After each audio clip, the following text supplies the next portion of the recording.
I examined your mind, your body, and your voice. I think that's how it's broken out. And I had these exercises, but how I figured that out was I just played. I just turn the camera on, and I would do take after take, and I would be like, okay, that's great. That's an exercise that's really useful. Now I'm going to build on the next one. And that was my methodology. And cut to all these years later, I think I have now 10 or 12 courses and about 50,000 students around the world who've taken these courses just because I was like, I want to teach people. I want to teach people what I know because I believe in people. Yeah. And I believe that anybody can articulate and share their message.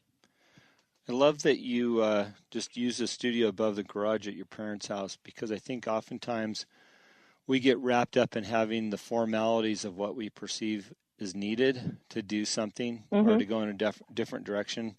I also like your term leaning in, because oftentimes we might jump in all the way and it might not be the right time. As you said, you transition from one thing to the next, but ultimately you started doing what you felt you were more passionate about.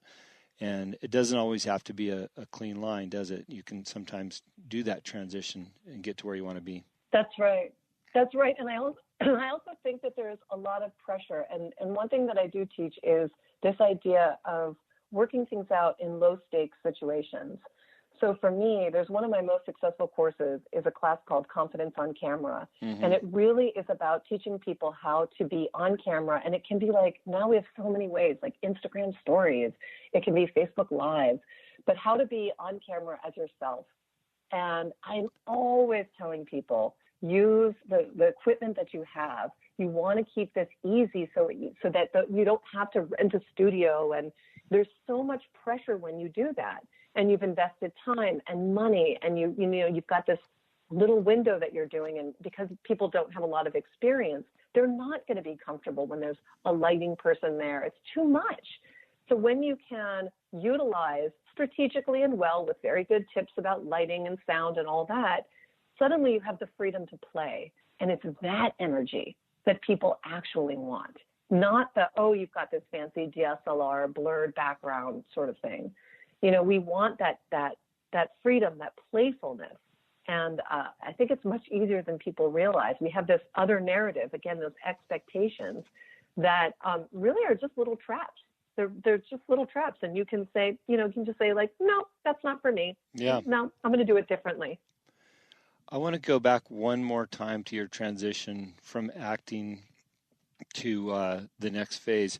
And only because I think that there's a potential tool for other people to hear.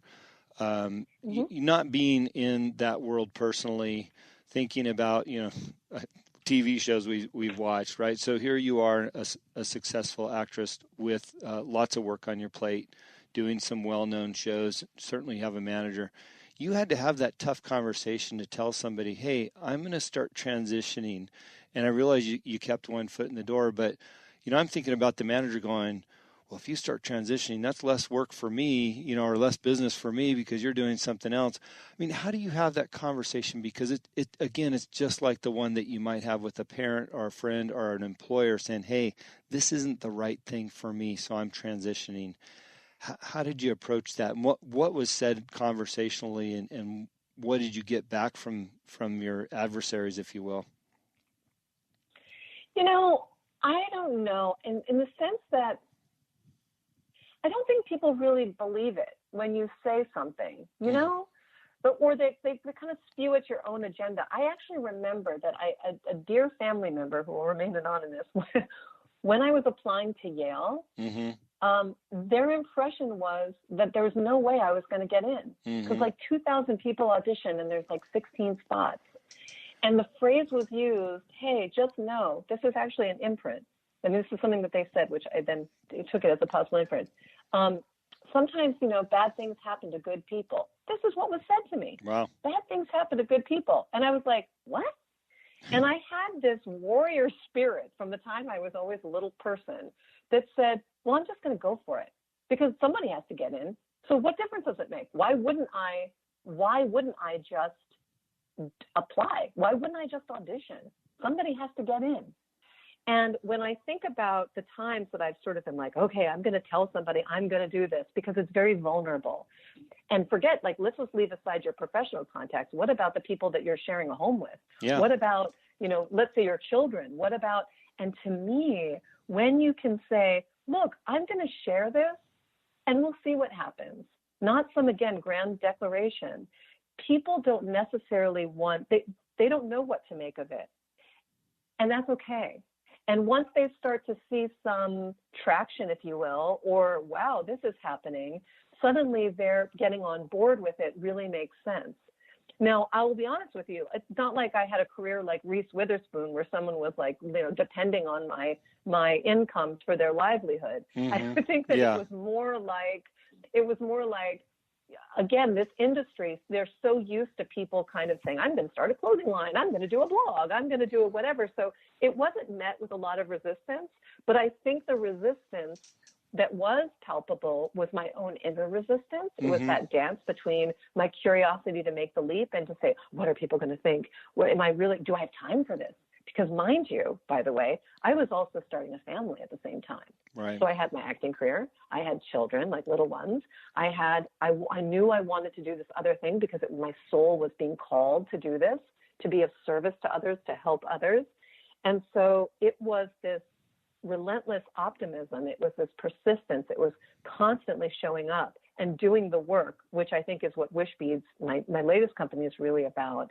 It was about holding that intention and taking action when the path became revealed to me. So those initial conversations were met with like, what? And I was okay with that. Yeah. I didn't have to convince anybody. It was just like, I'm going to let you know that this is what I'm doing. I'll just keep you posted how it's going.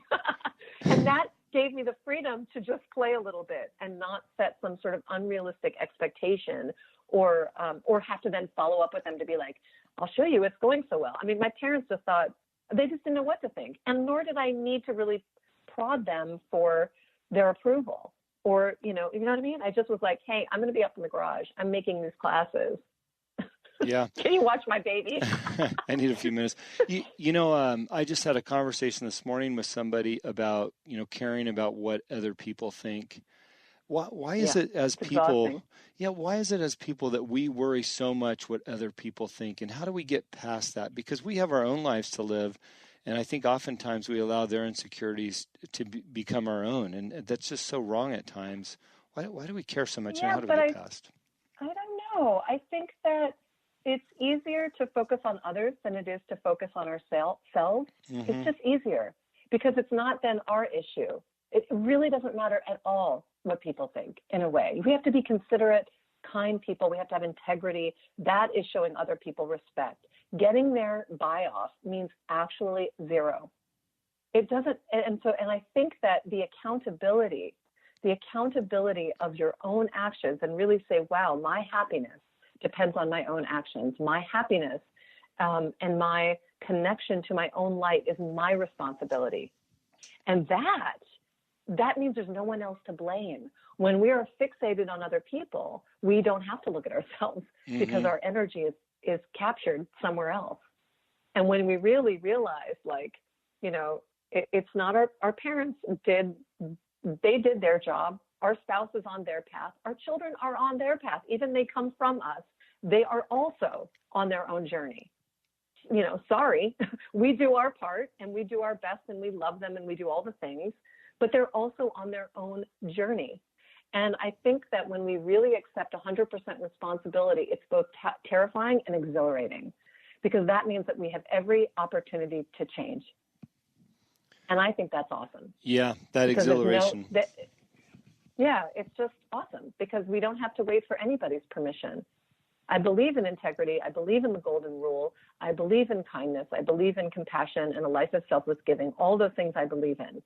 But when the minute I hear myself focusing on someone else, I say, what's going on inside of me? How do I shift? How do I change? What's going on inside of me? And then it's liberating because you can do something about it.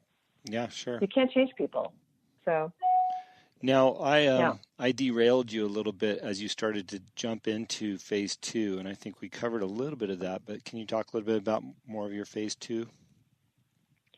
Well, I think that phase 2 primarily had to do with this idea of coaching and teaching people about confidence and communication. I worked with amazing companies, big companies. I worked with executives. I worked in the nonprofit space.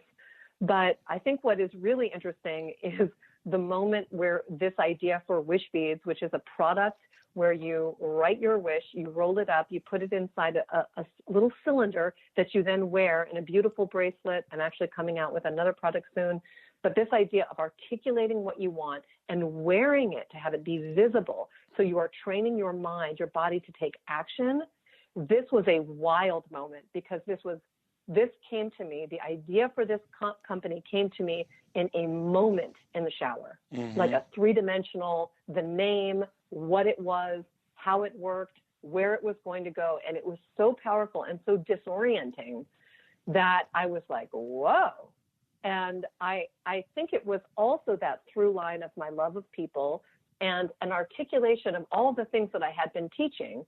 Again, you have this light inside of you. You can translate the light as a wish. Your soul is longing for something. And if you quiet your mind enough to see it and touch it and experience it, you can then articulate it and start moving towards it. Very similar. It was a very sort of echoing message that was in my coaching work and my teaching work. And the minute that idea came downloaded, I also had this sort of business mind where I went, like the name wishBEADS is going to be available. That is like the most obvious name ever. So I run to the computer and, still dripping wet from the shower. And I'm just like, I'm just going to check because this is so crazy. This idea did not come, I didn't say like, I'm ready to make a product. I had no intention of making a product. And when I discovered that the URL was available, the trademark was available, many of the social media handles were available, I was like, okay, so someone gave me this idea because this is not my idea. This is like coming through me, which means that if it came through me, then I am 100% capable of making this happen. Like, okay, game on. Let's figure this thing out. And that truly is what started my 3rd chapter of my life. But again, did I stop what I was doing? Absolutely not. I still teach. I still have courses, and I still interact with my students, and I still do speaking engagements. So there is a through line, and I can see that in your own career, in your career, where there is this through line that has carried you through various phases. But I would imagine that there are some very similar themes and passions, curiosities, ways that you work, that despite what company you're with or what what phase you're in, that it's still the essence of who you are. Yeah, absolutely. And that is that's sort of the case in my own career, and then I embarked on the whole creation of wishBEADS, which has been the most amazing learning experience. It's just been phenomenal. Well, and I want to talk about that because what really resonated with me, and I wasn't familiar with it prior to somebody reaching out to me to have you on the show. Every closing of my podcast, I talk about writing down the things that you have more than enough of. And that's an exercise that David Meltzer gave me. And I like to share it because you realize when you write those things down that we really do have quite a bit. And I'm also a big believer in writing down your goals and having those goals and what you believe is what you will achieve. That's a Mark Victor Hansen quote. And I talk about that at the end of every single show. So when I read about wishBEADS and how it works, I thought that's phenomenal because what better than not only writing it down, in my world in the morning, but having the ability to look and reflect back on that throughout your day because they're on your wrist. It's a beautiful piece of jewelry on top of it, and for men and for women. But we all have this power right inside of us, and we have this narrative that society tells us that wishing is the stuff of children, and that you don't necessarily it doesn't work. It's a make believe, but that's not true because if we change our thoughts, we change our feelings. And if we change our feelings, we change our actions. And our actions actually is how we create the life that we're living. And I don't know that chain of events. I've heard that in sort of different circles, so I don't know who to attribute it to.